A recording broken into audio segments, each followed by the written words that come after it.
Hi there, everybody. This is Glee, and I'm talking about the movement for Black Lives Matter, and the fact that there are many of our young people involved with Black Lives Matter who are running for office.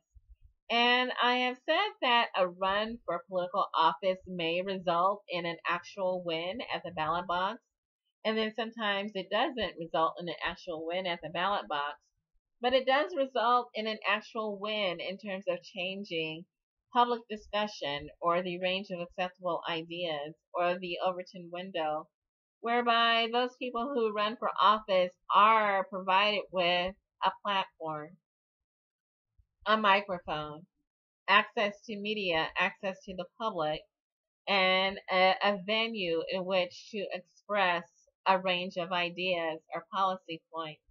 And that this is what happened with Jill Stein and Bernie Sanders, that neither of them actually won the presidency, but their ideas won the day and are still being discussed. $15 minimum wage, Green New Deal, things like this. Many policy issues that they brought up are entering into public discussion. Single payer health care, Medicare for all, and that people are speaking of these ideas not as fantasies and unicorns, which is the way they've been spoken of before, but as actual concrete policy points.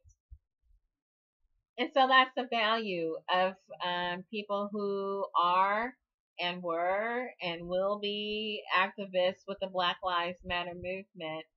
Running for office awards these people with a platform and a venue and access to public in order to explain their ideas.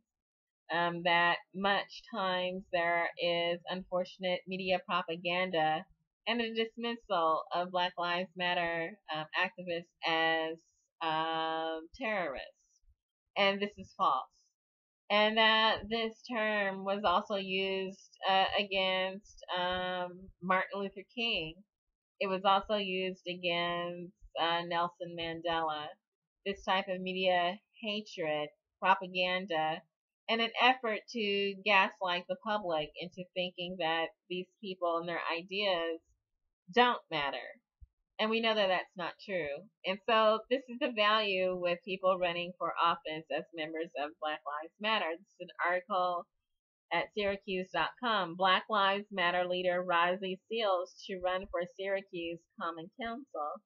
And so right away, Rahzie Seals has, or Serena Feels has access to a platform and a venue in which to speak on her platform and explain her policy ideas to the public and actually ensure a way for her to establish a narrative separate from the negative narrative being attempted that was also tried against Martin Luther King and Nelson Mandela, the Black Power movement.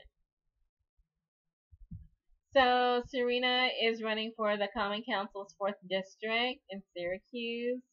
It's currently held by Khalid Bey. Bey is vacating that seat to run for councilor at large. And so Seals, Rahzie Serena Seals is 33, and she's running on the Green Party ticket. And there's also other Greens running in Syracuse as well. And that Serena's father, Thomas Seals, was a city police officer and former common councilor that represented the 4th District from 2003 to 2011. And so when he left that office, it was Bay who actually won the seat. Now Bay is vacating, and so Seals' daughter is now running for the seat. And so Serena Seals is an activist in her own right. She's running on her own name. That she helped to organize the Black Lives Matter protests in the wake of a Father's Day shooting on the Near West Side. And that she operates an entertainment organization, and that she's very well known in the community, apparently. And so this article explains that the movement for Black Lives is a national one that tackles issues like the war on Black people, reparations, investment in education, health and safety, and then establishing economic justice. And so, for those who try to dismiss this as identity politics, no. There's definitely an economic aspect to this. There's a healthcare aspect, likely environmental aspect, and then certainly when it comes to fighting for a minimum wage, economic aspect to it. As counselor, Serena Feels says that she plans to continue the effort to divert funds from police and fire department overtime lines, and she says that the money could be used to support city initiatives to fight poverty, and that she would also fight to establish a mental health response team for non-emergency mental health situations in the city. The race is crowded. There's already a Democratic endorsee, Latoya Allen. There's primaries going on in the Democratic Party, and then there'll be a general election, and then Seals will be part of that effort to challenge for her father's former seat.